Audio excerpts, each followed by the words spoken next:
प्रकाश पर्व दीपावली की हार्दिक शुभकामनाएं।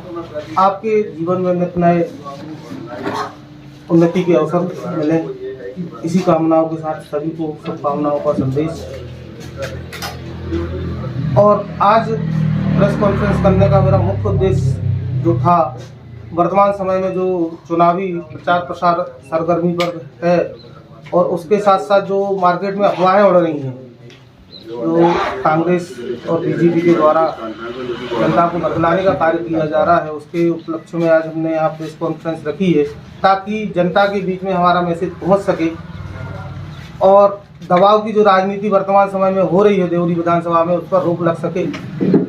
इसके साथ साथ जो समर्थन की बात हो रही है, ना मैंने किसी को समर्थन दिया है, ना कांग्रेस को, ना बीजेपी को, और ना कभी दूंगा। और मेरे जो कार्यकर्ताओं पर दबाव की राजनीति हो रही है, उस पर रोक लगाई जाए।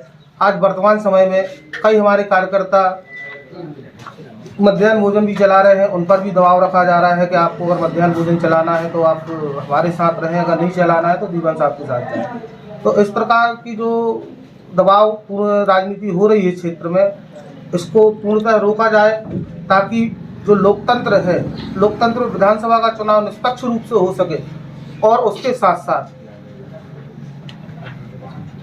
भाई आदिवासी समाज ही समर्थन क्यों दे, अन्य समाज समर्थन क्यों ना दे, अन्य पार्टियां।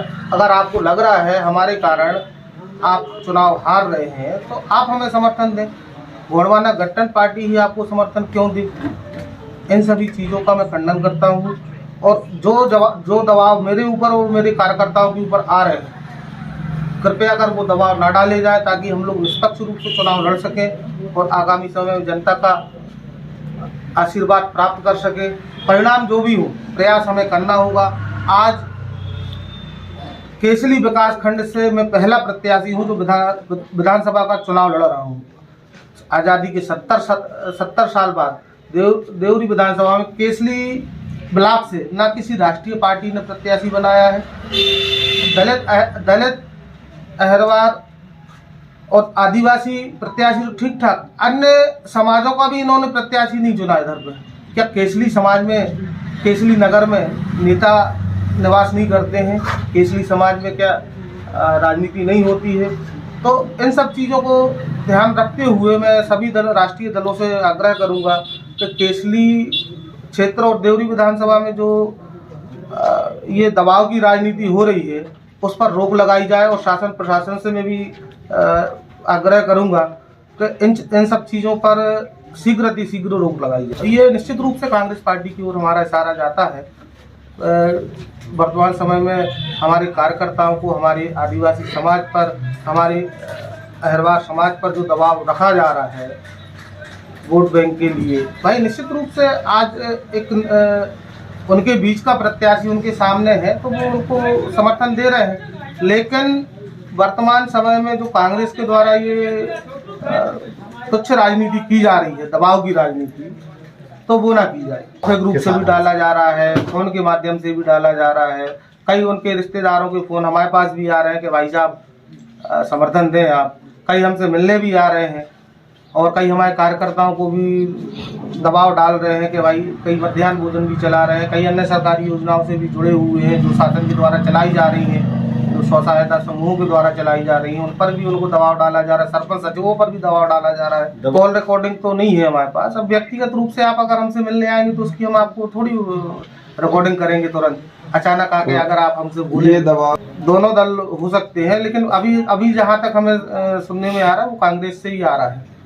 तो मतलब आप मानते हैं कि कांग्रेस मान चुकी है कि आदिवासी वोट बैंक पर, एससी वोट बैंक पर जो अभी तक कहते आए थे कि वो कांग्रेस की प्रॉपर्टी है, तो उसमें आप सेंध लगाने में कामयाब हुए? बिल्कुल भाई साहब, आदिवासी समाज का किसी के साथ एग्रीमेंट नहीं है, किसी के साथ पट्टा नहीं लगा है, ना कांग्रेस के साथ ना बीजेपी के साथ। जब उनका प्रत्याशी मैदान में है तो निश्चित रूप से वो उनको समर्थन करेगी। हमारे जो प्रमुख मुद्दे हैं, मूलभूत सुविधाओं के मुद्दे हैं, शिक्षा, स्वास्थ्य, रोजगार, भ्रष्टाचार, इन सभी मुद्दों को लेकर हम लोग मैदान में हैं। और वर्तमान समय में जो पक्षपात किया गया है, आज आप जैसे कांग्रेस पार्टी की बात करते हैं, जैसे वो बोलते हैं कि आदिवासी हितैषी है। भाई साहब, आदिवासी हितैषी केवल आप वोट लेने के लिए है। अभी विगत समय में जनपद पंचायत का चुनाव हुआ केसली ब्लॉक में, जहां आपने आदिवासियों की 5 वोटों से जनपद अध्यक्ष बनाया। क्या आप उन पे एक भी उपाध्यक्ष नहीं बना सकते थे। उपाध्यक्ष नहीं बनाया, चलिए ठीक है, उसके साथ साथ कि आप एक भी समिति का उनको अध्यक्ष नहीं बना सकते थे।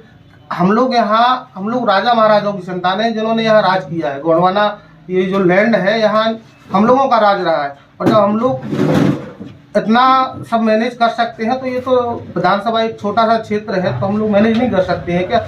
आज आप हमारे ऊपर भी आरोप लगा रहे हैं, सब जनता को बरगला रहे हैं कि हमने हम बीजेपी हमें मैनेज कर रही है। आज आप प्रहलाद उइके जी को भी आप आरोप लगा रहे हैं। कल सुनने में आया है आप थापा चमेली में मार्केट में भी ये अफवाहें उड़ाई गई हैं कि इन दोनों प्रत्याशी, जो आदिवासी प्रत्याशी, इन दोनों ने बीजेपी से पैसे लिए। आप ये बताइए, हम लोग क्या इतने सक्षम नहीं है कि हम लोग चुनाव न लड़ सकें? हमारे भी माता पिता ने हमें आशीर्वाद दिया है। वर्तमान समय में हम भी एक योग्य हैं कि हम विधानसभा के, हम तो लोकसभा चुनाव भी लड़ सकते हैं। इस तरह के आरोप प्रत्यारोप ना लगाया जाए। अगर इस प्रकार का आप आरोप लगा रहे हैं तो आप हमें उसके साक्ष्य प्रस्तुत करें। किसके सामने क्या हुआ, क्या बात हुई, क्या चीज़ हुई, किसके सामने लेन देन हुआ है। इस प्रकार के समस्त आरोपों का मैं खंडन करता हूँ। और अगर इसी प्रकार के आरोप लगाते रहे कांग्रेस के प्रत्याशी या कांग्रेस के कार्यकर्ता, तो आगामी समय में निश्चित रूप से मैं मानहानि का दावा, उन पर मानहानि का केस करूँगा। क्योंकि एक मेरी जो छवि धूमिल हो रही है, मैं एक पेशे से व्यापारी हूँ। मेरे माता पिताजी भी सरकारी जॉब में रहे हैं, वर्तमान में रिटायर हो गए हैं, तो उनकी भी छवि धूमिल हो रही है सब प्रोपेगेंडों से, उनकी कांग्रेस की। निश्चित रूप से भाई आप अपनी राजनीति करें, हमें अपनी राजनीति करने दें। बहुत ही उनके बीच में उत्साह है, गोंडवाना गठबंधन पार्टी को सपोर्ट कर रहे हैं। अब वर्तमान समय में जो आप देख रहे हैं, माहौल जान रहे हैं, निश्चित रूप से एससी और एसटी वर्ग में बहुत उत्साह है और आगे बढ़ चढ़कर इस मतदान के समर में वो भाग ले रहे हैं, चुनावी माहौल में भाग ले रहे हैं।